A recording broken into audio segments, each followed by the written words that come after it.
మనిషి ఆశాజీవి. అందుకే ఆశపడటంలో తప్పులేదు. కానీ ఆశపడే దానిలో న్యాయం కూడా ఉండాలి.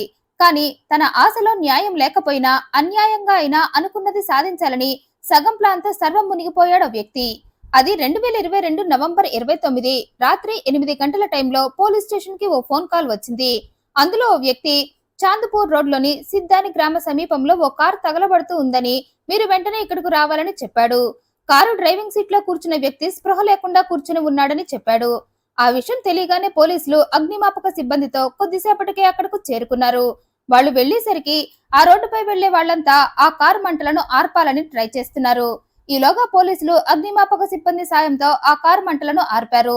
లోపల డ్రైవింగ్ సీట్ లో కూర్చున్న వ్యక్తిని రక్షించాలని శతవిధాలా ప్రయత్నించి అతి కష్టం మీద కార్ డోర్ ఓపెన్ చేసి ఆ డ్రైవింగ్ సీట్ లో కూర్చున్న వ్యక్తిని బయటకు లాగారు. అయితే అప్పటికే ఆ వ్యక్తి సగం పైగా కాలిపోయాడు.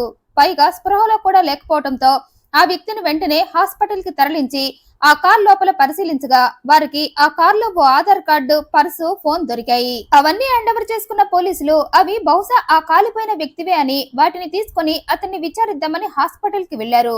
అప్పటికే అతని పరిస్థితి విషమంగానే ఉందని డాక్టర్స్ చెప్పారు. అయితే ఆ సంఘటన గురించి అసలు ఆ ప్రమాదం ఎలా జరిగిందో ఆ ఒక్కడికే తెలుసు కాబట్టి పోలీసులు అతన్ని విచారిద్దామని తమకు దొరికిన purse, Aadhaar card, cell phone ఆ వ్యక్తికి చూపించారు. వాటి ఆధారంగా నీ పేరు సునీల్ కుమార్ అని మాకు తెలుస్తుందన్నారు.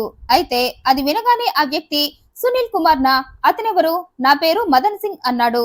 అతని మాటలకి పోలీసులు ఆశ్చర్యపోతూ, మరి నీ కార్లో ఈ Aadhaar card, purse, cell phone దొరికాయి, అందులో నీ పేరు సునీల్ కుమార్ అనే ఉంది కదా అన్నారు. అవన్నీ చూసిన ఆ వ్యక్తి ఇవన్నీ అసలు తనకి సంబంధించినవి కానే కాదన్నాడు.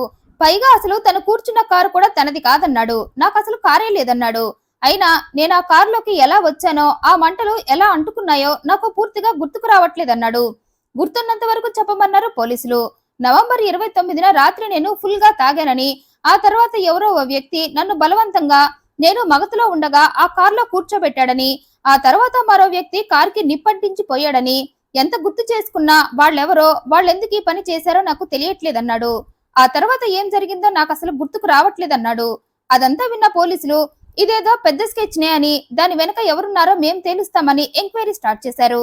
మొదటగా పోలీసులు ఆ కార్ మదన్ సింగ్ తనది కాదు అన్నాడు కాబట్టి అసలు ఆ కార్ ఎవరిదో తెలుసుకుంటే ఈ కేసులో ఖచ్చితంగా క్లూ దొరుకుతుంది అనుకున్నారు. అయితే వారి ప్రయత్నంలో కేవలం క్లూ మాత్రమే కాదు, టోటల్ గా సాక్ష్యమే దొరికింది. అదెలాగంటే పోలీసులు ఆ కార్ నెంబర్ ని పట్టుకొని ఎంక్వైరీ చేయగా ఆ కార్ సునీల్ కుమార్ అనే వ్యక్తిదిగా తెలిసింది. ఆ పేరు తమకు కారులో దొరికిన ఆధార్ కార్డులో ఉన్న పేరు సేమ్ కావటంతో ఆ ఆధార్ లో ఉన్న అడ్రస్ ఆధారంగా సునీల్ ఇంటికి వెళ్లారు పోలీసులు. అయితే అతను అక్కడ లేడు. అతని భార్య, పిల్లలు మాత్రమే ఉన్నారు. సునీల్ గురించి అడిగితే చెప్పా పెట్టకుండా 2 రోజుల క్రితం ఎక్కడికో వెళ్లిపోయాడని చెప్పిందామే. అదంతా వినగానే ఈ సునీల్ కావాలనే అడ్రస్ లేకుండా పోయాడని అర్థమయ్యి ముందు అతన్ని పట్టుకుంటే ఆటోమేటిక్ గా అన్ని నిజాలు అతని నోటి నుండే వస్తాయని టెక్నికల్ నిఘా ఆధారంగా పోలీసులు సునీల్ ని పట్టుకున్నారు. విచారణలో సునీల్ ఆ కార్ తనదే అని, ఆ కార్లో ఉన్న ఆధార్, పర్సు, సెల్ ఫోన్ కూడా తనవే అని, అవన్నీ స్వయంగా నేనే నా కార్లో పెట్టి కార్కి నిప్పు పెట్టానన్నాడు. మరి కార్లో ఉన్న మదన్ సంగతి ఏంటని పోలీసులు అడిగితే అతన్ని నా ఫ్రెండ్ సాయంతో కార్లో కూర్చోబెట్టి కార్కి నేనే నిప్పు పెట్టానన్నాడు. ఇదంతా ఎందుకు చేశావని అడిగితే నేను చనిపోయినట్లు అందరినీ నమ్మించాలని ఇలా చేశానన్నాడు. మదన్ ని అందుకే కార్లో కూర్చోబెట్టి నా ఆధార్ కార్డ్ అందులో పెట్టి కార్కి నిప్పంటించానని, తద్వారా నేనే చనిపోయానని ఆ సాక్ష్యం ద్వారా కన్ఫర్మ్ చేసుకుంటారని ఇలా చేశానన్నాడు.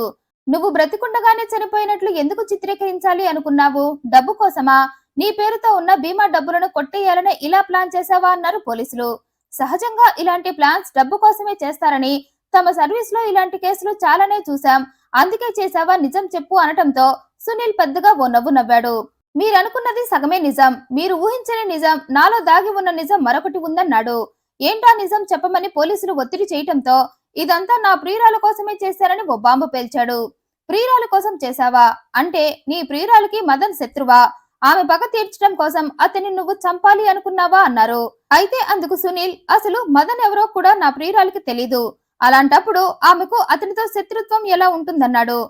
మరెందుకు నీ ప్రియురాలి కోసం మదన్ ని టార్గెట్ చేశావని పోలీసులు అడిగితే మళ్ళీ నా ప్రియురాలి కోసమే చేశానన్నాడు సునీల్. అయితే సునీల్ వంకర టింకర సమాధానాలతో విసిగిపోయిన పోలీసులు అతనికి తమ విచారణ ఎలా ఉంటుందో రుచి చూపించేసరికి దెబ్బకు నిజాలని గడగడా పాఠం అప్పచెప్పినట్లు చెప్పేశాడు. ఈ సునీల్ ఓ బిజినెస్ మ్యాన్, కోట్లల్లో బిజినెస్లు ఉన్నాయి. ఇతనికి పెళ్ళై పిల్లలు కూడా ఉన్నారు. అయితే ఓసారి వ్యాపారంలో బాగా నష్టం రావటంతో అప్పుల ఊబిలోకి కూరుకుపోయి వాటి నుండి బయటకు రావాలని శతవిధాలా ట్రై చేసినా కుదరక బ్యాంక్ నుండి 2 కోట్ల వరకు రుణం తీసుకున్నాడు. అయితే ఆ డబ్బుతో జరిగిన నష్టం పూడ్చలేకపోయాడు. ఇంకా అప్పులే కనిపించడంతో అతనికి ఏం చేయాలో అర్థం కాలేదు. పైగా నెల నెల బ్యాంకుకి డబ్బు కూడా చెల్లించాలి కాబట్టి ఎటు చూసినా అతనికి ఆర్థిక సమస్యలు వెంటాడాయి. అయితే ఇక అప్పుడే నిన్ను నేను ఓదారుస్తా అంటూ హరిద్వార్ కు చెందిన రాణి అనే మహిళ ఈ సునీల్ కి పరిచయమైంది. ఆ ఒక్క పరిచయంతో సునీల్ తన బాధలన్నీ మర్చిపోయాడు. అప్పులవాడు కాస్త ప్రేమికుడైపోయి రాణి వెంట రోమియోలా పడ్డాడు. అతని ప్రేమలో సిన్సియారిటీ చూసిన రాణి సునీల్ కి పెళ్లైందని తెలిసినా అతన్ని యాక్సెప్ట్ చేసింది. కట్ చేస్తే ఇద్దరు సమస్యల దారి సమస్యలది, మా దారి మాదే అంటూ ఎఫైర్ పెట్టుకున్నారు. ఆమె సావాసంలో సునీల్ తను పోగొట్టుకున్న సంతోషాన్ని తిరిగి పొందాడు. దీంతో రాణిని తనతో పర్మనెంట్ గా ఉంచుకోవాలి అనుకున్నాడు. ఆ పిచ్చి కాస్త కొన్నాళ్ళకి రాణిని పెళ్లి చేసుకునేదాకా వెళ్ళింది. అయితే అప్పటికే ఈ సునీల్ కి పెళ్లైంది. అందుకే తను రాణిని పెళ్లి చేసుకుంటా అంటే తన భార్య చచ్చినా ఒప్పుకోదు. అందుకే ప్రియురాలి కోసం బ్యాంక్ రుణం ఎగ్గొట్టడం కోసం ఓ దారుణమైన కుట్ర చేశాడు సునీల్. తన కుట్రలో తన ప్రియురాలు రాణిని తన స్నేహితుడు లాల్ బహదూర్ సైనిని చేర్చుకున్నాడు. తను చనిపోయినట్లుగా సీన్ క్రియేట్ చేస్తే తన బీమా డబ్బు 2 కోట్లు వస్తుందన్నాడు. ఆ డబ్బుతో నేను నా రాణిని పెళ్లి చేసుకొని మరో పేరుతో హ్యాపీగా సెటిల్ అయిపోతానన్నాడు. నేను చనిపోయానని బ్యాంకు వారు నాకిచ్చిన రుణాన్ని ఎత్తేస్తారు. ఇక నా భార్య పిల్లల విషయానికి వస్తే నేను చనిపోయానని తమ బతుకులు తాము బ్రతుకుతారు. ఇక నేను నా రాణిని పెళ్లి చేసుకుని సెటిల్ అయిపోతానన్నాడు. ఆ ప్లాన్ ఆ ఇద్దరికి కూడా బాగా నచ్చటంతో అయితే ప్లాన్ ని ఎప్పుడు ఎవరితో అమలు చేద్దామన్నారిద్దరు. ఈ పనిలో తనకి సాయం చేసినందుకు తన ఫ్రెండ్ కి డబ్బిస్తాననటంతో దానికి ఆశపడ్డాడు అతను. ఇక రాణి అయితే ఒక్క చావుతో తను తన ప్రియుడితో హ్యాపీగా డబ్బుతో సెటిల్ అయిపోవచ్చనుకుంది. అందుకే వారు ప్లాన్ చెప్పమనగానే సునీల్ ఓ వ్యక్తిని సెలెక్ట్ చేసుకుందాం, అతను మత్తు పదార్థాలకి ఫుల్ గా బానిసై ఉండాలి, అలాంటి వాడిని సెలెక్ట్ చేసుకుని అతని చంపి నేనే చనిపోయినట్లుగా క్రియేట్ చేసి మన ప్లాన్ వర్కౌట్ చేద్దామన్నాడు. అందుకు నువ్వే పూనుకోవాలి అని ఫ్రెండ్ కి చెప్పటంతో అతను తనకు తెలిసిన వాళ్ళ ద్వారా బగైనా గ్రామంలో ఉండే ఈ మదన్ ని సెలెక్ట్ చేశాడు. వీరిద్దరికి పరిచయం లేదు కానీ మదన్ మద్యానికి మత్తు పదార్థాలకి బానిసని తెలుసుకొని అతన్ని సెలెక్ట్ చేసుకొని మదన్ ని పరిచయం చేసుకొని అతని వీక్నెస్ మందని నవంబర్ 29న అతని ఓ బార్ షాప్ కి తీసుకువెళ్లాడు.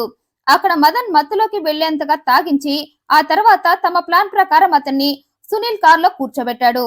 అప్పటికే సునీల్ అతని ప్రియురాలు రాణి అక్కడకు చేరుకున్నారు. కారులో మదన్ ని కూర్చోబెట్టాక ఆ కారులో సునీల్ తన ఆధార్, పర్సు, సెల్ ఫోన్ అందులో పెట్టి కార్పై పెట్రోల్ పోసి నిప్పంటించి ముగ్గురు అక్కడి నుండి పరారయ్యారు. అయితే వాళ్ళనుకున్నట్లుగా కారు పూర్తిగా తగలబడి అందులో ఉన్న మదన్ చనిపోతాడు. ఆ తర్వాత తనే చనిపోయినట్లు అందరూ అనుకున్నారు. కానీ ఇక్కడే సునీల్ ప్లాన్ మొత్తం రివర్స్ అయింది. కారు తగలబడుతూ ఉండగా అటుగా వెళ్తున్న ఓ వ్యక్తి చూడటంతో సునీల్ హత్య ప్లాన్ సగంలో ఆగిపోయింది.